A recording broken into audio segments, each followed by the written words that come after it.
You're listening to Affected by Altitude, a Purple Row podcast for and by Rockies fans.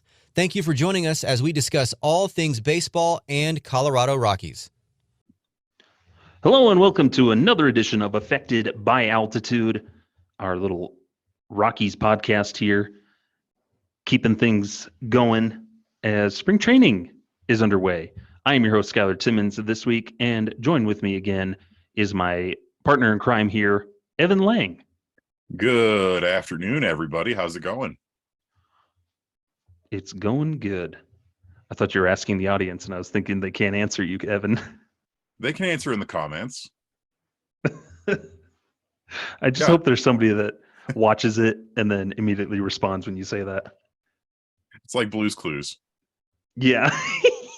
What's that? You see a clue? Where's the clue? A clue. For the video watchers, you can see the little joke behind me, but anyways. For the video watchers, you can put that on your handy dandy notebook. Yes, your handy dandy scorebook. Anyways, lots to talk about. Spring training is underway, Evan. Are you happy about that? Thank goodness. I was so ready for baseball, and just being able to listen to the Rockies yesterday was paradise. Having Jack Corrigan and Jerry Schemmel just in my headphones while I was on the bus on my way home from the Wintercraft Brew Fest here in Boulder, which was really cool. But just being able to sit there and go, I'm listening to baseball. This is an actual game that is happening right now. Heaven. Yeah, I think that's what a lot of people. It's just nice, for those that were able to sit back and watch baseball, all the games that were on yesterday, and then the Rockies, listen to them on the radio. Good times, just good times. I really enjoyed the on Friday, the Mariners Padres game is how I kicked things off, and that was a pretty fun game to watch. Yeah, it's been good. It's just nice to have it back. You're able to. Spring's in the air. We're having some terrible winter, crazy weather here in Colorado, and so it's nice to at least spring is on the horizon. Well, we'll bounce back and forth between winter, terrible weather, and right now it's like 50 or 60 degrees outside. Yeah. Ugh. And then it's supposed to snow again later this week. Yeah, good old Colorado weather. Too weird and wacky. The temperature whiplash, as I like to call it. Yeah, ugh. It's awful. Much like the Rockies that we'll get into at some point. Just some real quick here, Evan, we'll do some house business. Again, people keep an eye out for what's coming ahead with changes to Affected by Altitude and everything in general. I don't know if we want to spoil things just yet, Evan, but we've got some good fun plans in store here. Coming up soon as we figure out the ending here with Vox Media and SB Nation with the podcast affiliation with them, and then kind of transitioning to the new thing and all kinds of fun stuff, but exciting stuff. So stay tuned on the internets and whatnot and all that good stuff.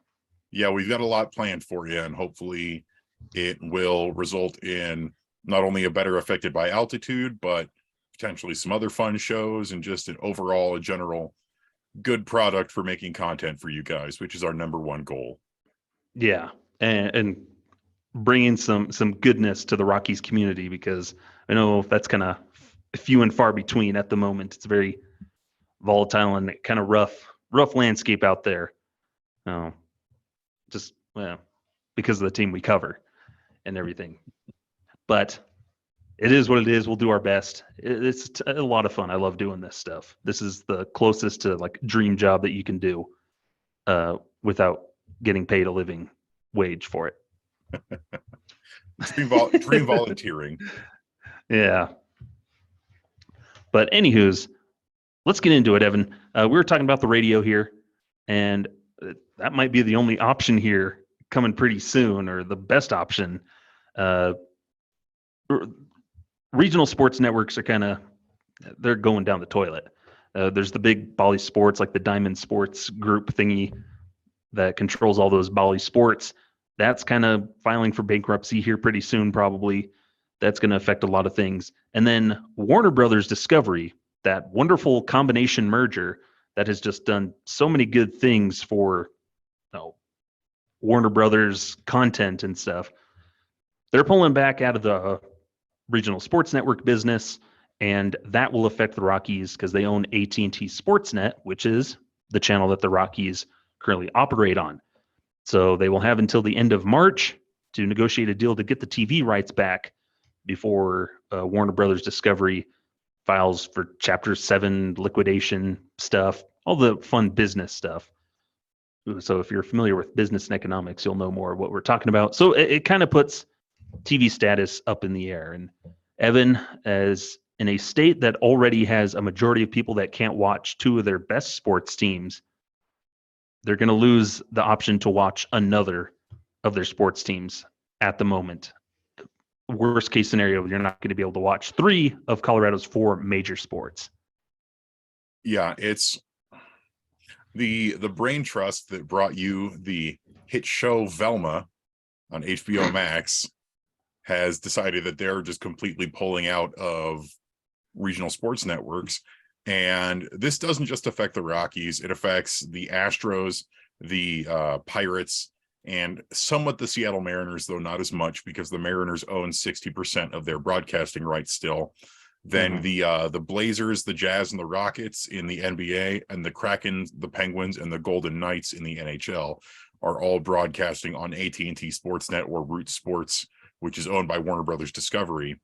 And basically, the Rockies have a month to they really only have until the season starts to figure out what the plan is. And Commissioner of Baseball Rob Manfred had said, oh well, we're going to make it so that we have to make it so that everybody can still watch. And okay, that's great. And maybe, fingers crossed, this can lead to the elimination of things like the regional blackout.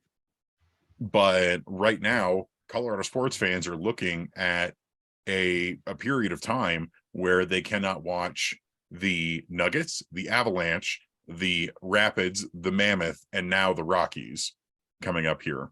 And it was already not great to be able to watch the Rockies, because I know, Skyler, down in your neck of the woods and in other parts of Colorado, you just straight up don't get AT&T Sportsnet. Well, yeah, because if you have Dish Network was another of those companies that just dropped the channel. So since October 1st, 2021, I haven't watched a Rockies game on TV. I have watched some Rockies games thanks to, quote unquote, legal sites, as well as using a VPN to use MLB.TV so I can get around blackouts. And that's not an ideal way, especially when you're already living in a place where good streaming internet is not good, hard to come by. And so over the past year, 2022, I didn't get much Rockies baseball, which kind of stinks. And think of my parents who my dad loves watching the Rockies. He hasn't been able to watch them. And so it's tough for accessibility to the fans, a game that already has a hard time reaching fans because of those blackouts and everything else. You now have regional sports networks that are falling apart, which is understandable with just the way the world is now, a lot more streaming, internet. So you got to open up avenues for them while still hopefully figuring out a way. MLB might have to step in, which I think they said they would do if it comes to that with like the Bally Sports stuff. They have MLB Network and a lot of other things. And so if there's a way, hey, maybe MLB steps in, they help out the Rockies, and now you can see Rockies games on your local MLB Network. If you have MLB Network, you can tune in, watch the Rockies there without a blackout. Or just eliminate the blackout restriction for MLB.TV subscriptions, because like you and I, Skyler, we're fairly tech savvy, but not, and we can find a way to watch a stream or whatever. But not everyone has that opportunity or that capability. And even for the people who do, watching your local sports team should not be an ordeal. You should not have to go, oh, I'm going to set up a VPN and then log into this on my computer and then try and make my computer go to my TV so I can. I have a TV and I have a Roku, and that should be enough. That should be enough for anybody to watch whatever sport that they want to watch. And I was complaining about this last night with the Avs game because the Avs were playing Calgary and I wanted to watch that game, but it was just such a hassle to get it set up that I ended up not even watching. And that it shouldn't be that way for any sport. Sports have to thrive on accessibility. And when that accessibility doesn't exist, everybody suffers. And unfortunately, we already kind of knew that this might be coming, because when the Bally Sports Diamond Sinclair saga all started a little bit ago, it came out that AT&T Sportsnet and Warner Bros. Discovery was one of the companies that had missed making their full payment for the TV rights. And that's just another big blow to the Rockies, who were already not exactly a high revenue team, all things considered, but this big TV deal that the Rockies had signed with AT&T Sportsnet and Warner Bros. Discovery was supposed to be fairly lucrative, and it was signed just a couple of years ago and just has completely not worked out at all. And they cover such a big area, like the Rockies have such a big distribution area with like Utah, this whole Mountain West region, really. And so it's a mess. I don't understand the intricacies of business or what everything means, but I really hope for everybody's sake that they figure something out in a timely manner to where you can watch come March 30th or so, April 1st at the latest. You can tune in and watch Rockies baseball on TV, listen to Drew Goodman, Ryan Spielborg's doing their thing, watch Jenny and Corey do the pregame show, all that stuff. That's the hope. And hopefully they figure something out. At least there's a firm deadline. And Warner Brothers Discovery, they want to at least pull out and cleanly. At least it's because that would really hurt them a lot if they just jump ship and leave everybody burning behind them. At least they give them this month deadline to try and figure things out, use the cameras and everything, production crews to get things done as we work together to figure out a plan. So, and all we can really hope right now is that this does not mean a lot of really awesome people working on the Rockies broadcast crew with AT&T Sportsnet Rocky Mountain aren't losing their jobs, because that would just be an absolute nightmare. And it's a shame that we have to talk about this, because I think in any other circumstance we'd be talking about giving our congratulations to Ryan Spielborgs, who's going to be part of the Apple TV national broadcast team, and lots of other really cool stuff that's going on with Rockies broadcasting, being excited about the radio broadcast with Jack and Jerry coming back, another good year of AT&T Sportsnet broadcast. And now we have to sit here and worry of, are we going to be able to watch it all on opening day? And that's it's just such a bummer. Yeah. And like we had the same worry last year because of the lockout, but now another year, another worry of, well, are we going to be able to watch baseball, Rockies baseball this year? And yes, there's some of you that may be celebrating the fact that you don't have to watch Rockies baseball. I understand that. But then to those that really do love watching baseball too, it's just a mess. Ugh. Lousy business. Yeah, it's really disappointing to have 2 straight years where coming up on opening day we have to go, are we going to be able to even watch baseball for some reason or another? Yeah. Ugh. What a mess. Everything's a mess. Anyways, let's talk about something a little happier, Evan. We're recording this on Sunday, right after the first game of spring training. Currently, while we're recording, the other game is on, their second spring training game. But first game of spring training, always special on that Saturday. Later half the show, we'll talk rule changes and some more of the position players. But we just want to kind of get our first impressions here on the first official spring training exhibition between the Rockies and the Diamondbacks. Rockies ended up winning that game pretty handily, 12-5, I believe was the score. Just overall good game. What were your first impressions there of just the first game of spring training? I thought it was great. I had a wonderful time. I thought it was a really entertaining game. It was a shame that we couldn't watch it on TV, but we saw a lot out of a bunch of different players. some of the younger guys, some of the older guys, a lot of rookies played and a lot of prospects played. So guys like Zach Veen and Elaris Montero got multiple at bats, Coco Montez, Julio Carreras, but then Ryan McMahon also got 3 at bats. Chris Bryant had 2 at bats, and some of the guys that we signed on minor league deals.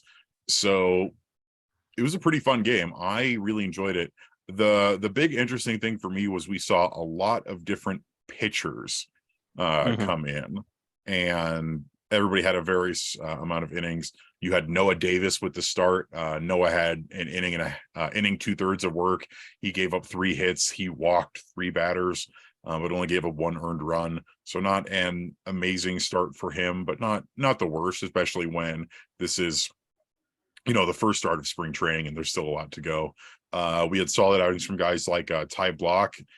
Blair Calvo was really interesting to watch. And then Carl Kaufman was another prospect that had innings pitched. And then you saw some of the other, the journeyman guys that we brought in. So we had excuse me, we had Coke, we had Fernando Abad, we had TJ Zoik. I'm really not quite sure how to pronounce that. But the big thing was offense, and for both teams it was offense. Diamondbacks had 12 hits, Rockies had 15 and scored 12 runs, and you saw a lot of interesting stuff. Harold Castro, who we brought in on a minor league deal, used to play for the Detroit Tigers, had 2 hits and 2 RBIs, and then you had a bunch of the young guys like Elaris Montero, Coco Montez, Zach Veen, and Brenton Doyle all showing up in a big way and doing some really cool stuff. Yeah, and we'll definitely touch on them later in the show. The one that was on everybody's radar was Chris Bryant. No, he's still our big prized possession, signing that contract last year, the big one. I think it's limited to the 42 games. And this is going to be an important spring training for him. And I think it's going to do him a lot of good. He's healthy. Well, he says that he's healthy 100%, which is good. All signs pointed to that yesterday. He was running well, took some good hacks, and they need him to play more games. And so I think it'll be good for him to have had a normal offseason without a lockout and a full regular spring training with the Rockies that's not kind of rushed. I'm excited to see what he can do this spring. And yesterday got a bloop single and hit into a fielder's choice, but drove in a run. Did he drive it? No, he scored a run. But a good first showing, good looking for Chris Bryant. Yeah, for Bryant especially, there was a lot of gnashing of teeth last year for the injuries that he had to deal with, and I think it bears repeating that Chris Bryant, for some reason, has a reputation of being injury prone when he really doesn't. He had only ever played less than 100 games once in his entire career before last season. And honestly, his injuries last year were just pretty unfortunate bad luck, where he had the back injury at the beginning of the season and then the plantar fascia at the tail end of the season. But we saw how good he could still be, because when he played well. And I think him being able to have, like you said, a full spring training, show off that he is completely healthy, and just start the season showing that he is, still here and able to be a key contributor on this team is going to be really, really big. Yeah, and that's the important thing is getting him those reps. Like we were saying, a regular spring training this year. Last year was kind of a crapshoot for everybody, where the truncated season, the delay with everything, the lockout. So guys didn't have as good a preseason, no off-season workouts and everything. So now Bryant comes in and he's going to have a regular full spring, which is exciting. And I think that's going to be the big thing for him, is proving to everybody and proving to himself, I can stay healthy and contribute here in Colorado and justify this contract that I've been signed to. Because that's what we saw with guys like Ryan McMahon last year, Elias Diaz. They got signed to those contracts, and then they just kind of put pressure on themselves and weren't able to produce as much as they wanted to or even could. And or the tough start that Kyle Freeland had to the season last year. exactly. And so here's this opportunity for these guys here in this spring training. They can come in and kind of have that motivation of, okay, regular season, here's what I want to do this spring so I can prove that I am worth the contract. I am worth starting and being a star for this team. And those guys can. I have all the faith in Chris Bryant. He was good when he was on the field last year. We just couldn't get him on the dang field. Exactly. It was a rough year for a lot of different guys last year. I think having a full length spring training, not only for the guys who were hurt, but for the guys who had some lackluster seasons last year was really going to help. Mm-hmm. I think a full spring training for guys like, both Kyle Freeland, Herman Marquez, and a lot of the other guys on the pitching staff is going to be really helpful. Because we remember last year, Herman and Kyle both had pretty bumpy starts. It took Carlos Estevez like a full month to really get his velocity up to snuff. Mm-hmm. Where he just wasn't really striking guys out either. And then after about a month or so, people sort of started hitting their groove. And I think that's going to be important for a lot of people. And also having the full spring training means you get more of a look at your younger guys in addition to your regular role players. So it's going to be important for pretty much everybody. Elias Diaz, CJ Crone, Chris Bryant, but then other guys looking to find their place in the lineup, like your Sean Bouchards and your Alaris Monteros, but just having people be healthy. And unfortunately, we've had a little bit of an injury bug prior to spring training where guys like Riley Pint and Herman Marquez had some minor injuries, nothing super limiting. Herman had the hamstring tweak. Riley Pint had a minor oblique strain. I think the worst one was Jake Bird's oblique strain, where they think his is a little bit more serious and is probably going to have to might have him start the season on the injured list or something like that. But having this full spring training is not only going to be good for the fans who can get themselves back into baseball after a long dark off season, but also for all the players. And it's good for them to then get a jump start here in that first game. Something that listening to him on the broadcast, what it sounded like is a lot of our guys in that lineup were being aggressive with the hitting approach. For the most part, I was looking through on the MLB game day, looking at like the pitch boxes for each at bat, or at least through a couple of the first couple of innings for like our main guys, the veterans. And what was nice to see was some good plate discipline. Then they were seeing maybe 3-4 pitches, but they were fouling stuff off. The strikeouts that did come was mostly on like pitches up in the zone and whatnot. But for the most part, the team was being aggressive offensively, jumping on fastballs, fouling off bad pitches. We saw like Zach Veen turn on a pitch inside. We saw other guys just make contact. And so it was at least good to see balls in the air and a nice aggressive approach to kick things off in spring training, because this is Hensley Mullins, Bam Bam's first spring training as a Rocky. And he only has so much time before he goes and coaches the Netherlands for the WBC. So that was something that I noticed there in that first thing, is that the offense was being aggressive, trying to get those hacks out and jump on pitchers right away. Definitely. So with the 12 runs that they scored, 15 hits and 11 runs batted in, the big things to look at, like you said, are the walks and the strikeouts. Rockies drew 8 walks and 9 strikeouts throughout the game. And that's really good. And only one batter drew multiple strikeouts. Michael Tolia had 2 strikeouts and 1 walk in his 3 plate appearances. And that was a big thing that we needed to see coming into this year, was keeping up with being aggressive and making contact, but not the strikeouts and that increased plate discipline, like you said. And I know it's spring training, and a bunch of these pitchers are guys who are, probably not going to be on that opening day roster for whatever team they're pitching for. But anytime you draw 8 walks in a game is good for me. Yeah, when you can make it like almost a 1-to-1 ratio, you're doing pretty good, because you're going to strike out But if you can offset those with walks and offense, it goes a long way. And then that was kind of the same thing with the pitching squad. 6 strikeouts, just 3 walks, all 3 of them coming from Noah Davis.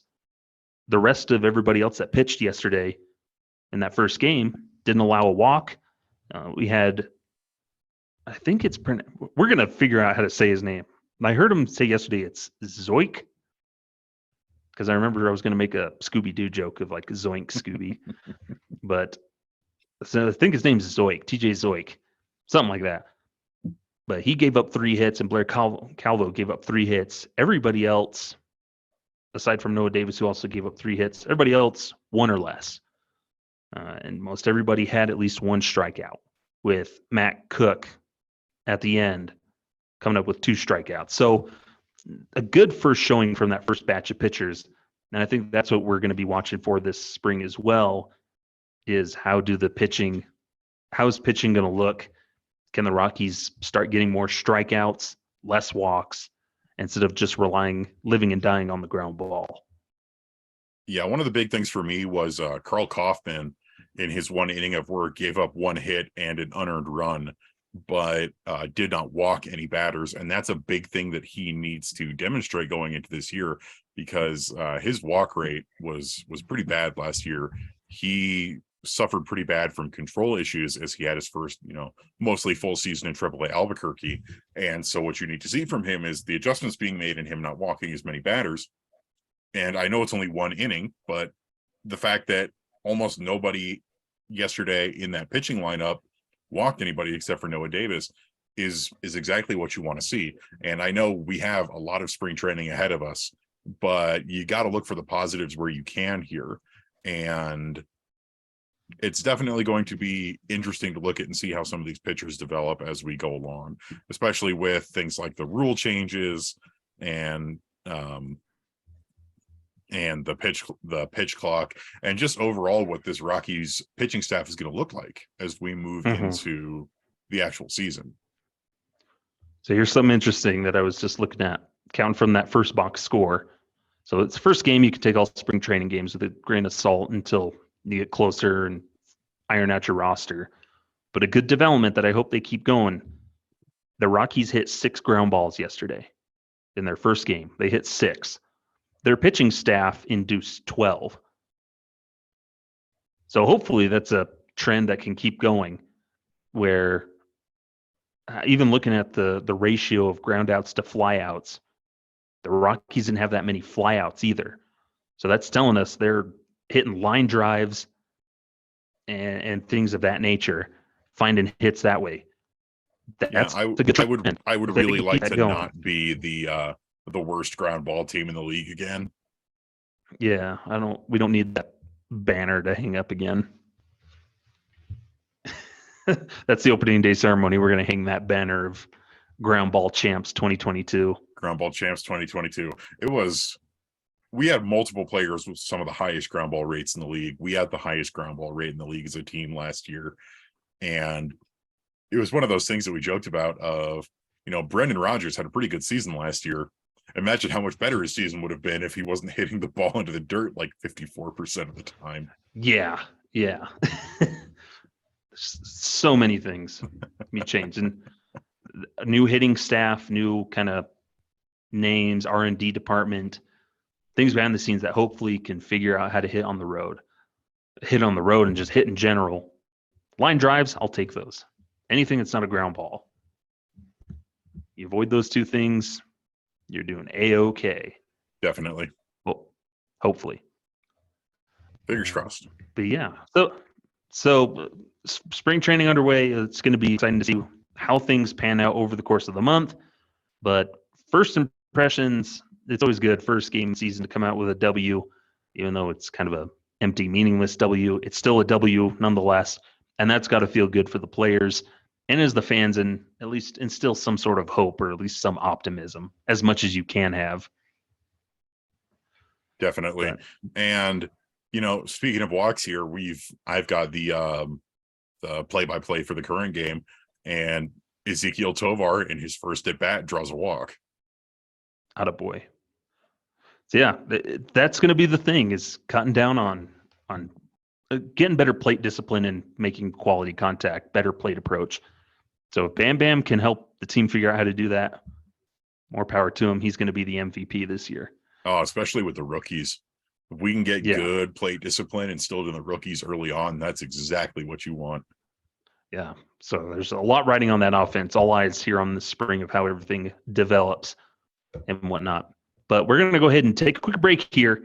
And then when we come back, we're going to talk about the pitching change, or not pitching changes, the rule changes. That's the word I'm looking for. Rule changes, and then kind of focus on some of those position players that are looking to crack the roster, make a name for themselves here this spring to look at, and hopefully crack the roster as we head into opening day here in a month. So don't go anywhere. We'll be right back here on Affected by Altitude. Hello and welcome back here to Affected by Altitude. Thanks for sticking with us through that break. We've been having some technical difficulties. Hopefully third time's the charm, or fourth time, or however many tries it's been. Still hanging out here with Evan. Evan, is it working? Currently. Okay, we're going to keep this going. I want to works. keep this because this was a really good joke that Skyler made in our first attempt of doing part 2. Was thank you everyone watching on YouTube who just has the weird awkward cut in the middle before we start talking again. Yeah. I didn't want that joke to get lost. And if it wouldn't get us copyright stricken or something like that, I would probably take some of those old Rockies ads from like the late 2000s and splice them in the middle. But that would probably get our videos taken down, so we can't do that. Who's going to take those down? Probably the Rockies, or really anybody, because literally anyone can copyright strike anything on the glorious hellscape that is youtube.com. If Dick Monfort knows how to operate YouTube, he can go ahead and copy strike those. He has people to do that for him, Skyler. No, I like the idea of him doing it himself. This copyright strike was sent from my iPad. Yes, it was. Anywho's, still lots to talk about here. And the first thing we wanted to jump into here was the rule changes that have been implemented into Major League Baseball for the 2023 season. The 3 big ones, they're main ones. The pitch clock has been implemented. We've got bigger bases for the bases, I guess, to do their thing. We've got the weird pickoff rule of like 2 pickoffs that kind of ties in with the timer.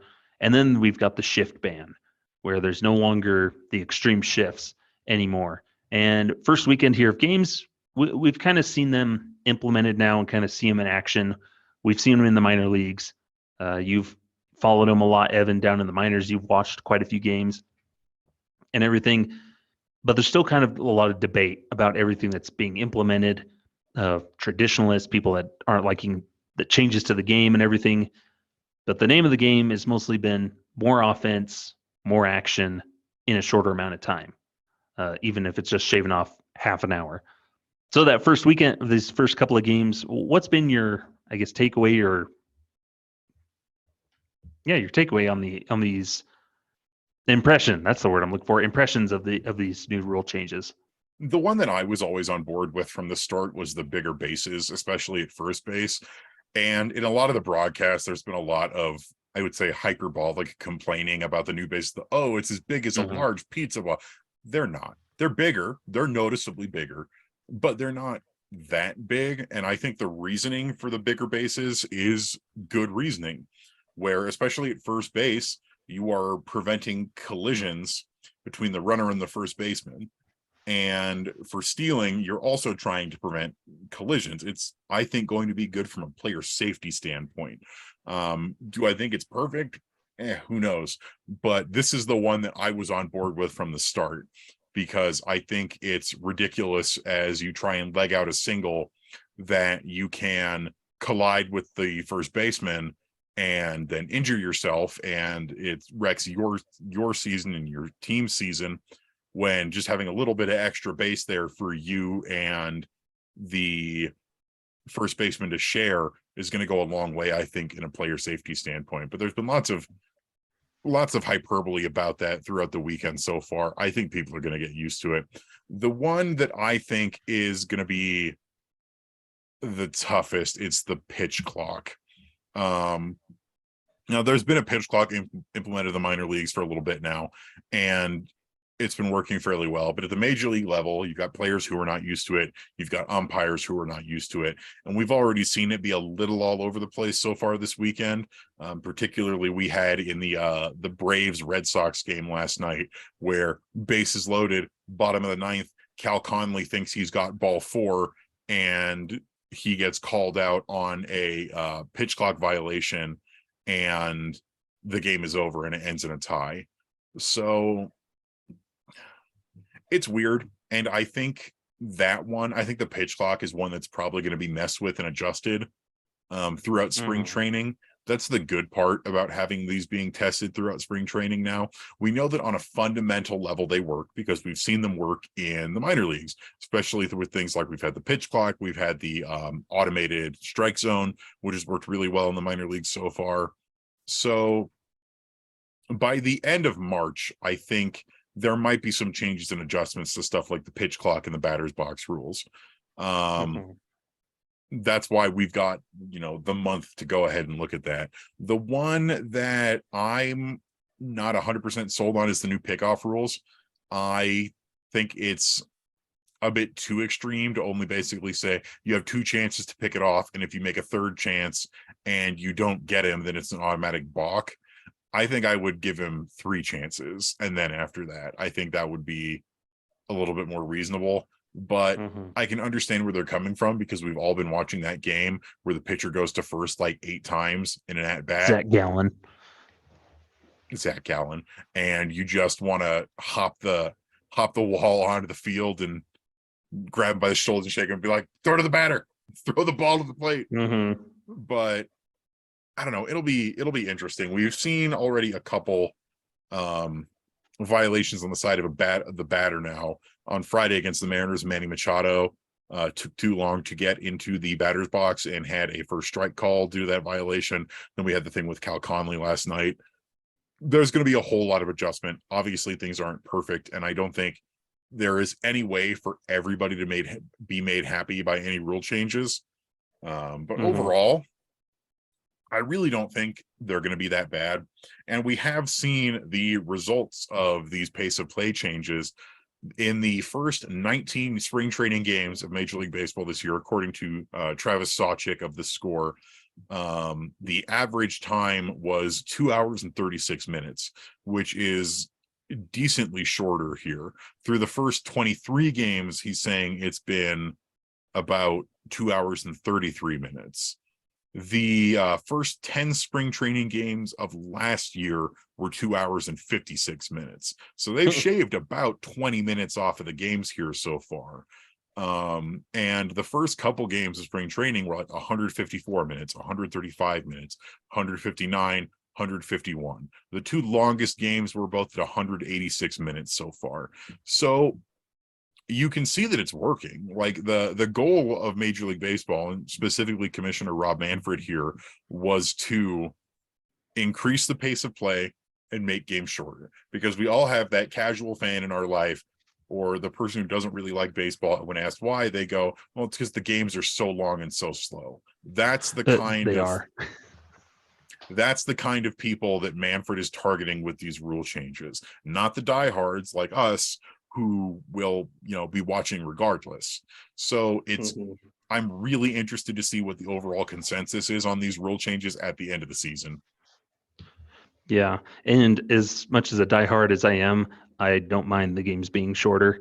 I will gladly take a 2.5 hour game, because the games were getting so long, and you can really get trapped at it is when you work in baseball. Like last summer when I was working with the Northern Colorado Owls, I think we had like a 4-hour game that just kept dragging on and on.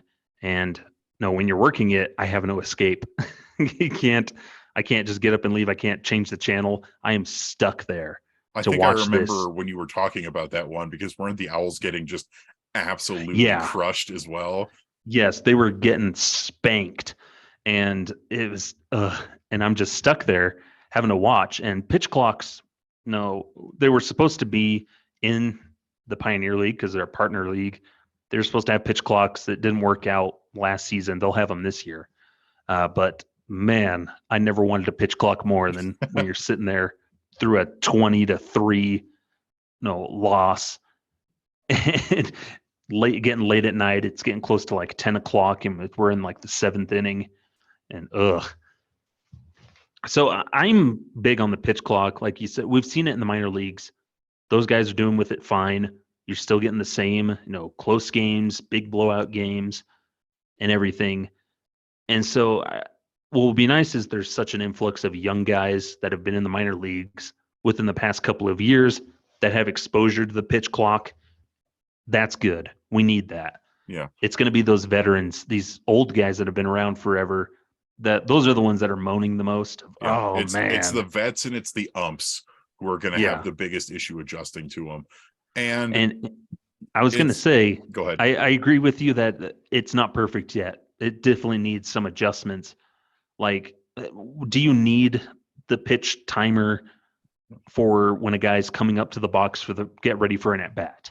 Like the Manny Machado one, he shouldn't be subject to that at the very beginning of an at-bat. Now, he needs time. I understand these guys need time to get themselves ready for an at-bat. And you shouldn't force them to hasten that when they're walking up to the plate. Mm-hmm. I mean, Charlie Blackmon's walk-up song is affected, and we don't get to have the same tradition every year now with every at-bat because he has to hurry up and get into the box with the pitch clock and everything. So maybe like at the start of an at-bat, let the guy come up there. Like if he's taking forever, hustle him up. But it shouldn't be forcing them to rush, hurry up, get ready in the box. No. In the middle of an at-bat, yes, we don't need a guy stepping out and waltzing around home plate and doing all of this stuff, adjusting every single piece of equipment after every pitch. Yeah. But I think at the start of an at-bat, when they're coming up to the plate, you don't need to rush them there. That nobody should be starting to count 0-1 because you took too long to get into the box and everything. Because it's the weird rule. A batter has to be in the box and look up at the pitcher with 8 seconds left on the clock, which is a weird one. It is. And honestly, the way I think it should be implemented is no clock when the at-bat starts. And then when the batter is in the box and the pitcher is set on the mound, the clock starts. Yeah. And then you implement that clock for the rest of the at-bat.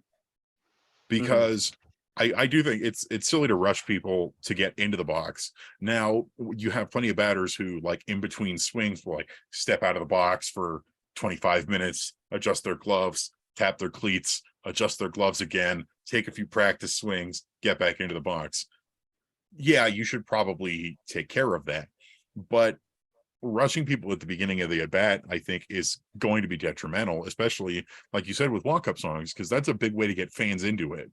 And since you're going to have to now trim those, you either have to find the perfect timing or it's just not going to be the same experience. And then on the other side of the ball, what I'm worried about is pitchers who are having to speed up their delivery potentially getting hurt as they get used to this, like maybe going it's too not going to fast. affect them. But there's that. And then also the other side of that is, after having watched Alex Colomé last season, I'm okay with speeding up some deliveries. Mm-hmm. And it's not so much them having to speed up their delivery and their arm motion. It's them just getting ready to pitch faster, because that was the problem with Colomé. Is he gets a pitch and he takes forever going around the mound, gets on the rubber and takes forever to come set. What they want to do is, get the ball, get ready to pitch again.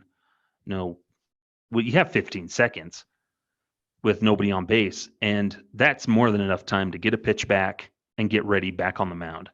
Because when I was growing up pitching, I was quick. I get the pitch, I back up, I'm right back on the mound within a couple seconds, ready to go again.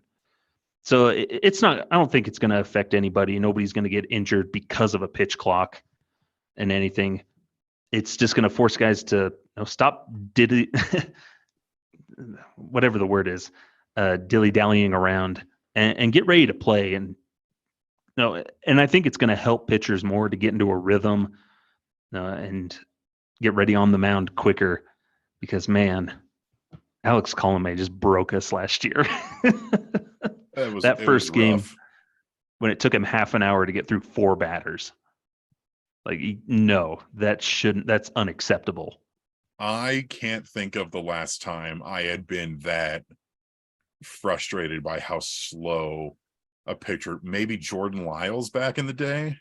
Mm-hmm. But man, if there's any one pitcher who said, yes, we need a pitch clock, it's Colomé. Yeah.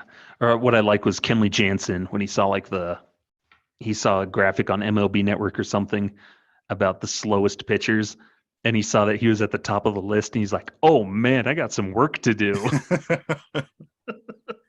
See, it's nice because now that Kenley's not a Dodger, I can actually like him.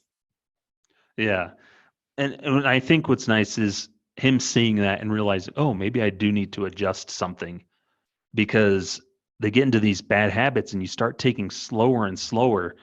It hurts you. It hurts your team, because if you're one of those pitchers that takes forever to throw a pitch, your defense behind you starts to get a little lazy.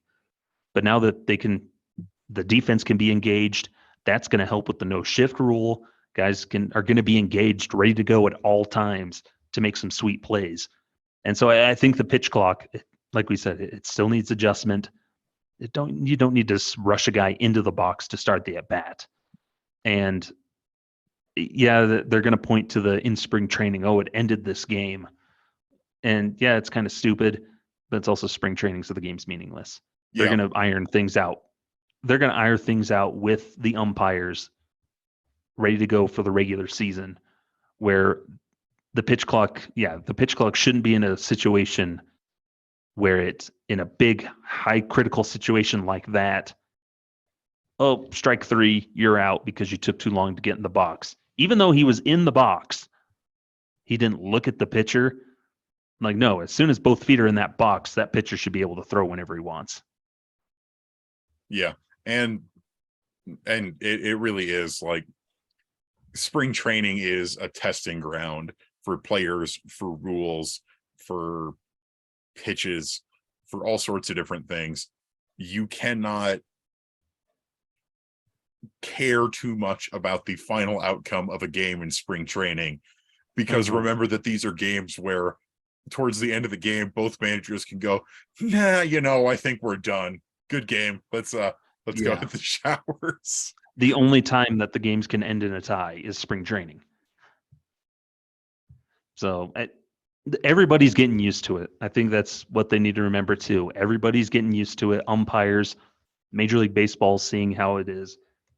Maybe you'll have the players union throw some pointers like, hey, like, we need some adjustment on this because we need some clarity on the rules. Let's make it 18 seconds and then it doesn't apply to walk up or something like that. Mm-hmm. Yeah. Or something like that. So, because I think it's just the pitcher has to deliver a pitch, be starting to deliver a pitch or start his motion as the timer expires. Mm-hmm. So they'll figure it out, but whatever. And we'll still see one last thing we'll touch on here real quick. The no shift rule. It'll be interesting to see that implemented more once we see like guys like Charlie Blackmon take some more at bats, see how hits work out for him. But that one will be an interesting one. That one will be harder to really gauge the effects of until the regular season, just because not as many of the games are televised during spring training. Mm-hmm. So I'm sure that there were some situations yesterday during the game where a shift would have made a difference, but we couldn't see it because, the game is not on television. So, and it's the same for today. Today's Rockies game against the Brewers is neither on the radio nor is it on television for either the Brewers or for the Rockies. So we have no idea if, say, Charlie Blackmon grounding into a double play would have been any different with a shift or not, or whatever. Mm-hmm. And some of the weird things that they were talking about with that shift rule is if there's a violation by the defense, so they're somewhere where they shouldn't be, they're on the outfield grass or something, and then the offensive team gets a hit, they can deny the the flag on the play, so to speak. They can deny the flag on the play and just take the hit, which I thought was pretty funny. If there's And a then violation, then the first baseman is dragged off behind the dugout and shot. Or the other thing they were talking about on one of the TV broadcasts I was watching is those infielders have to be careful that the heels of their shoes, of their cleats, aren't on the grass at all. So they can't even touch the grass until that pitch is thrown. Yeah, it's like the out of bounds line. Yeah. So like I can, but not letting them like stand on the lip of the grass, that's kind of a Yeah, I think little this is another overkill. one that there's probably going to be adjustments, especially after the season, where I can see them going, all right, this worked, this didn't. Let's see what else needs to be adjusted. Because I agree that like that's a little bit draconian of like the very heel of your cleats can't even be touching the smallest blade of grass on the edge. That's a bit much. But that's ridiculous. But it's one of those ones where, and it's the same for all of these rule changes. All we can really do is wait and see how things go as we carry out through the season and as we carry through spring training. It is only the third day of spring training today. And there's a lot of time for things to be adjusted and for people to get used to. Yeah. By end of spring training, most of the big leaguers that are just now experiencing it, they'll get used to it and everything will be fine. So, and if a game only takes 2.5 hours, you only have to get through a Rockies game in 2.5 to 3 hours. More bang for your buck. Anyways, let's talk some players, shall we, Evan?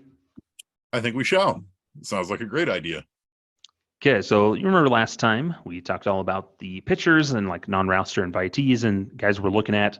We talked about pitchers and catchers. We're going to focus now on the position players as a whole, infielders, outfielders, everything. And of the non-roster invitees, here's some of the more notable ones for the Rockies. You've got Coco Montez and Grant Levine on the team. Coco Montez hits the first home run of spring training in his first game. Grant Levine, you've got Zach Veen, Levine, and that's going to be a tough one to say. Those two are in a lineup behind each other. Veen and Levine. Yes, which is French for the Veen, or Spanish Veen. The Veen Levine machine. If they're both on the field at the same time. Zach Veen's Grant Levine. And then you've got a couple of this is the more important battle to watch. The utility guys, the veterans of Harold Castro and Cole Tucker. And then there's a bunch of other guys that are on the 40-man roster that we can touch on. But of those non-roster invitees, I think first, let's focus on Zach Veen because he's the future. And already, as we're recording and in his first game, he's already putting up some impressive showings in the early goings here. Yeah, Veen is, so far, at time of recording, he's 3 for 4 with a home run, 2 RBIs, and 2 stolen bases with an OPS of 2.8. Attaboy. And I know that, it's only been 2 games for the Rockies. He's only had the 4 at-bats. But what I am really curious about for him is if he's going to have a red-hot spring training, much in the vein of Ezekiel Tovar last season, where Tovar had a crazy good spring training, and we were all like, man, this kid should be on the opening day roster. And then started the season in AA Hartford. And you have to wonder if that might end up being the same for Veen, where if he has a crazy hot spring training, everybody's been going, man, this kid needs to be on the opening day roster. But then he could probably even still follow the Tovar path, where had a really, really good time in AA, had a blistering hot time in AAA, and then was called up. And we would have seen Tovar earlier last season if not pretty much right after the All-Star break, maybe mid-August at the latest, if he hadn't gotten that groin injury. And for Veen, it's another one of those ones, if you don't really want to rush him, but you can definitely consider him if he has the same kind of torrid spring training that Tovar had last year, the same kind of performance he did in the Arizona Fall League, that this is a guy that we will see in 2023. And that's something I'm pretty confident at right now, that we are going to see him in 2023. It just is a matter of when. Yeah. And just like Tovar, he's going to play his way up onto the roster.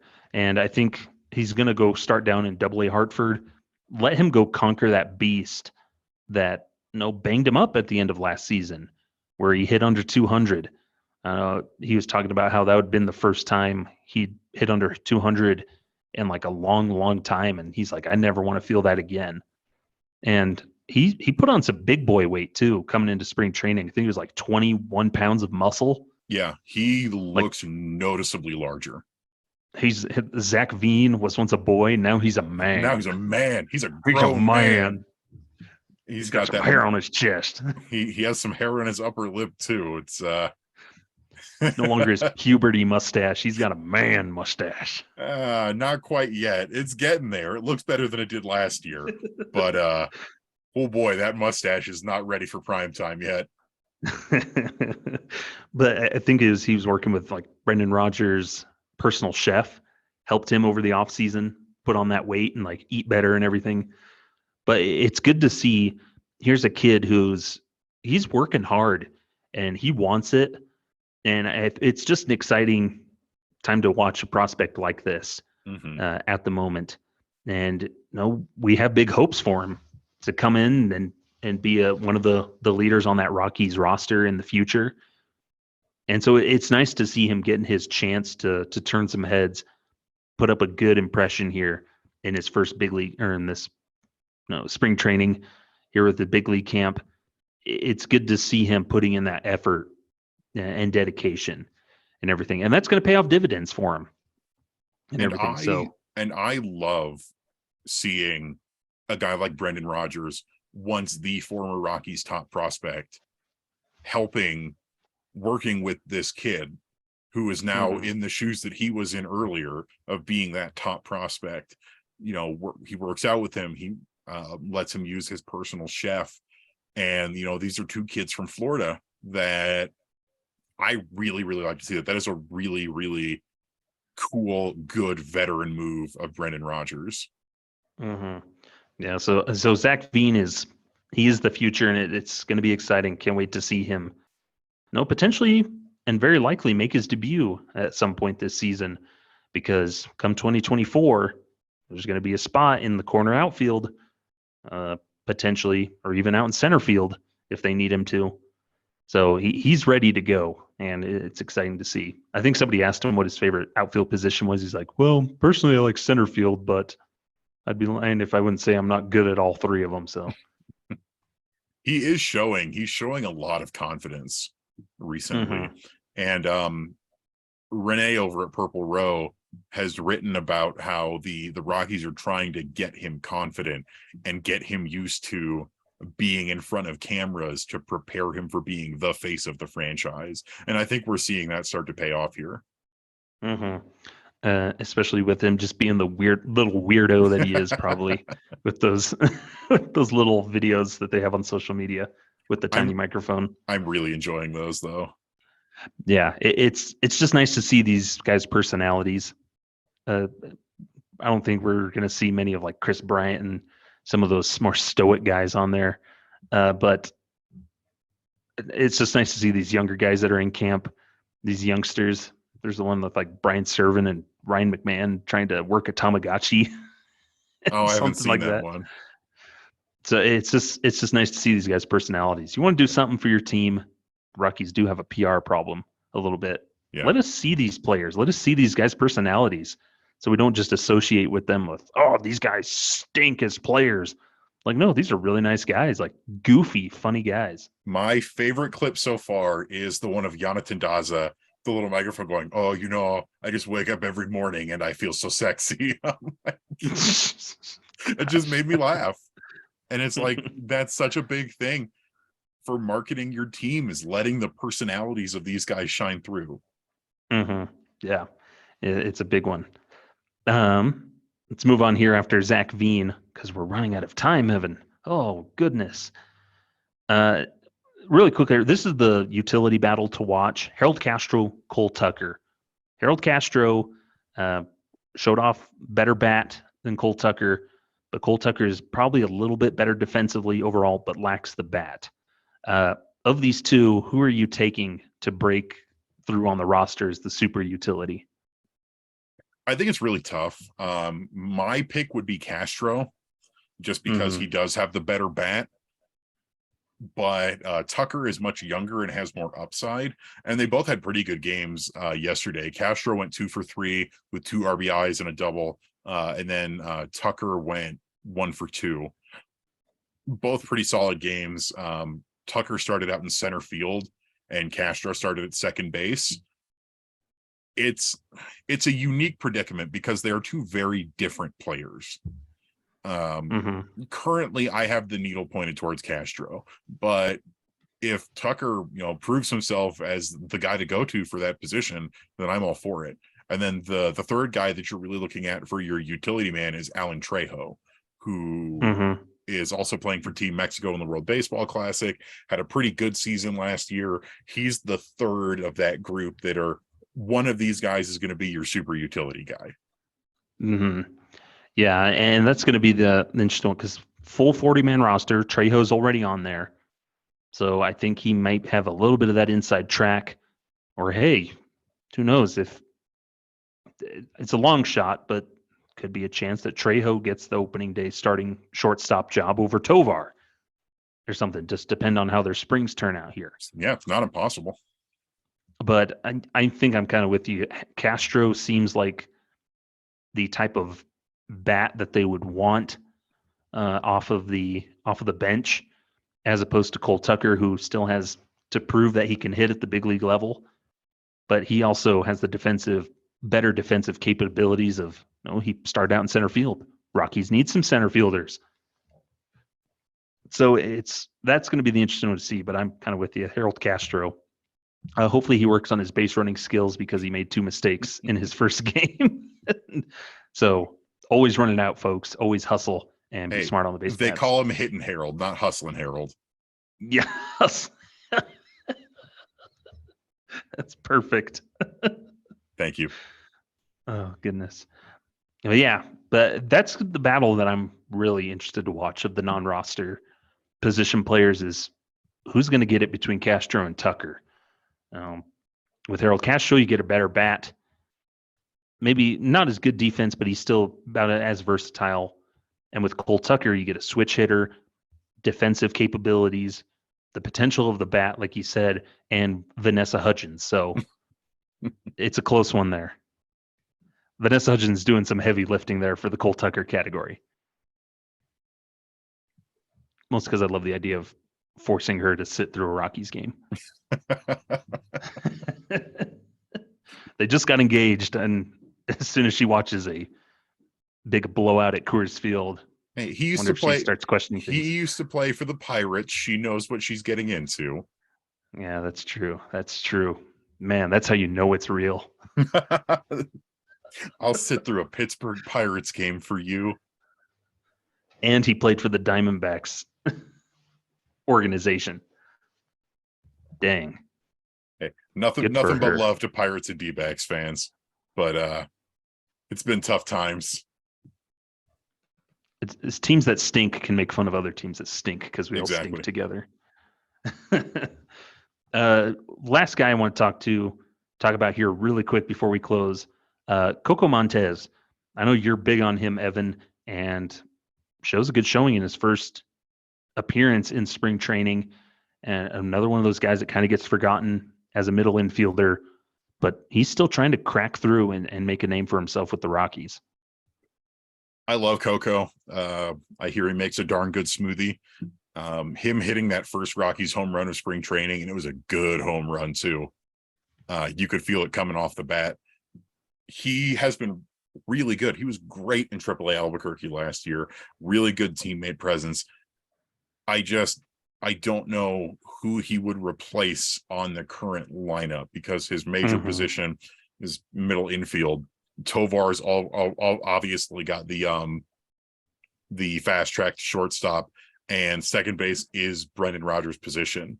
Coco can play a little bit of third base as well. So he could shake in as a utility person in that battle between, say, Harold Castro, Cole Tucker, Alan Trejo. But it's tough because I really want to see him crack the big league roster, but I just don't know where he fits right now. It's easier for guys like, say, Brenton Doyle, who's also having a really good spring so far, because we know that there are needs in the outfield. Yeah. And he's one of those guys of, you're going to put up something maybe next year or something like that. Or who knows, maybe we get a random blockbuster trade that sends Brendan Rodgers off somewhere and Harold Castro takes over at second and, there's a spot on the bench for you, Coco. It wouldn't happen, but you never know. Yeah. But his home run was so good, everybody thought it was Willie McIver. Yeah, that was funny because I thought it was Willie. I'm listening to the radio and Jack's like, it's Willie McIver with a home run. And there's like, no, wait. Actually, it was Coco Montez. I'm like, oh, cool. So I'm happy either way. I think that's Willie McIver on the on-deck circle. That's the beauty of spring training where nobody has a name and it's all random numbers. That's why I was surprised because they gave Riley Pine a big boy number. They gave him 41 instead of a lot of the other rookies and spring training prospect guys. They'll get what are called spring training numbers in like the 70s, 80s, and 90s. Especially guys that are on the 40-man roster will get a little bit more preference over what number they want. That's true. So, but hey, Trejo better be looking over his shoulder because 13 belongs to Veen. Eventually. I think, what number do they have him wearing right now? 73? It's like 70 something, yeah. Yeah, it's 73. I don't know. 73 is kind of cool. I like it.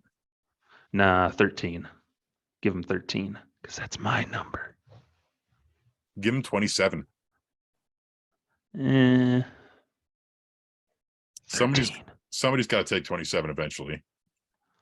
Eventually, and it'll be me. Anywho's, Evan, I think that's going to do it here for this edition of Affected by Altitude. As always, we appreciate you tuning in and hanging out with us and our stupidity and everything. We have a fun time with everything. But that's going to do it here. Evan, where can the folks find you? You can find me at Evan_Lang27 on the tweeters and on Purple Row. You can also hit us up on the official Affected by Altitude Twitter account, which is at Altitude Effect. And Skyler, what are your socials? You can find me on the Twitters at @sideline_crowd. And as always, you can find both of us over on Purple Row. I write Wednesday rock piles. Evan does the Thursday rock piles. So back to back there, the 3 and 4 hitters during the week. But that's going to do it here. As always, thanks for joining us, and we'll see you next time. Evan, hit him with it. Farewell.